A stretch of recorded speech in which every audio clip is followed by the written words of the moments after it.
खुलुमबाय नोंथांमोनखौ आरोबाव फिन खेबसेबाव गोजोन मोनाबिलिनि गोसो गोथारै बरायबाय।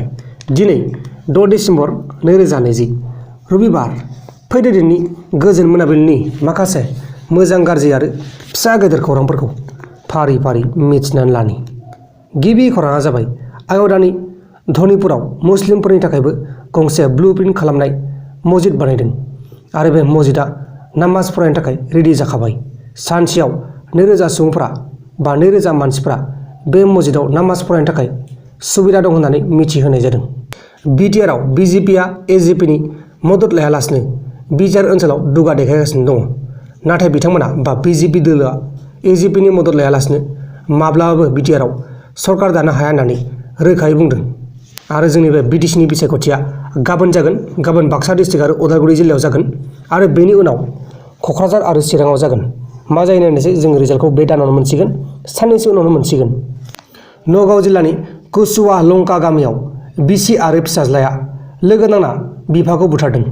न'खरनि नांलाय खमलायनि थाखायनो बे जाथाया जादों। बुथारजानाय मानसिनि मुंखौ सुनिल दास होननानै मिथिहोनाय जादों। दा बे दायनिगिरि सानैखौ पुलिसा हमनानै एरेस्ट खालामनाय जाबाय आरो दा बिसोरनि सायाव पुलिसफ्रा नायबिजिरगासिनो दङ। नायबिजिरनाया सोलिगासिनो दङ। गावनि असे बिफा आरो गावनि असे फिसायखौ बिमाजों फिसाज्लाजों लोगो नांनानै बुथारबाय, खास्रि बिस्रि बुथारदों। गुवाहाटी खृष्टान बस्तियाव गिलु बालु अर खामदों। अरा माबोरैहाय खामखो बेखौ दासिमाव मिथिथ'नाय जायाखै। जेब्ला आपडेट फैनाय जायो नोंथांमोननो आङो भिडिअ खालामनानै फोरमायगोन।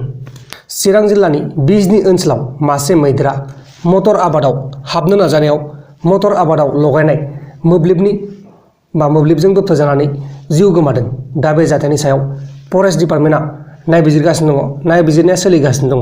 दासान्दि जोंनि बे बिटिआर ओनसोलाव गोबां मैदेर फैगासिनो दङ आरो खायसे गिदिर गिदिर आबादारिफ्रा गावसोरनि आबादथिलियाव कारेन्ट सर्ट खालामग्रा मोनसे तार होना दोनदों। बै ताराव नांनानै मैदेरा थैनांगौ जादों। आसामाव अइल फिल्ड ब्लास्ट जानायनि जाहोनाव गोबां दखान, मानसिफोरनि न' बायदिसिना डेमेज जादों होननानै मिथिहोनाय जादों। आरो काटपाटार, बारिकापारा, शिबसागर जिल्लायावबो 20 लाख रांनि सम्पति खहा जादों होननानै मिथिहोनाय जादों। जोबोद दुखुनांथाव खौरां। बे थावनि थाखायनो जोंनि बे आसामाव गोबां खहा जागासिनो दङ।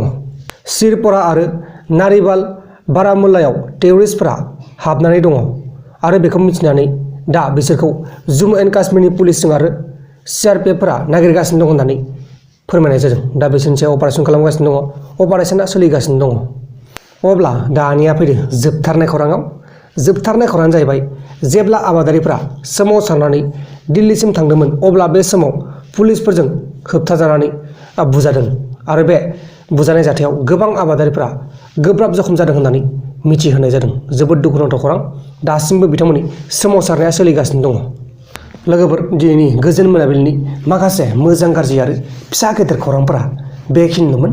जुदि नोंथांमोना आंनि बे भिडिअखौ मोजां मोनदों अब्ला भिडिअखौ शेयार खालाम। नोंथांनि लोगोनो वाट्सएपआवनो जा, फेसबुकआवनो जा, जेरावबो जेखैबो शेयार खालाम।